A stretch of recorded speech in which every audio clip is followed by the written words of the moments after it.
லக்ஷ்மி குபேரருக்கென அமைக்கப்பட்டுள்ள உலகின் முதல் ஆலயம் வண்டலூர் பகுதியில் அமைந்துள்ளது.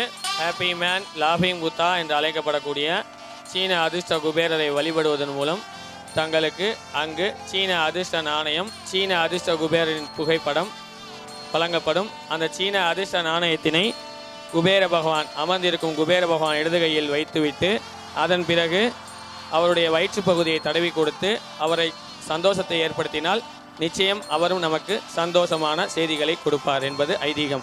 அந்த சீன அதிர்ஷ்ட நாணயத்தினை எடுத்து சென்று தங்களது பர்சிலோ பீரோலில் உள்ள லாக்கரிலோ வைப்பதன் மூலம் தங்களுக்கு பணவரவு அதிகரிக்கும் என்பது ஐதீகம். இங்கு அமைந்துள்ள கணபதி சோடச கணபதி. சோடசம் என்றால் 16 வகையான கணபதிகள் அமைந்திருக்கின்றன. நவகிரகங்களில் ஒன்றான கேதுவின் அதிதேவதையே விநாயக பெருமானாவார். விநாயகருக்கு உகந்த மந்திரங்கள் 16 வகையான மந்திரங்கள். 16 வகையான மந்திரங்களுக்காகவும் 16 வகையான திதிகளுக்காகவும் இங்கு 16 வகையான கணபதிகள் அமைக்கப்பட்டுள்ளன.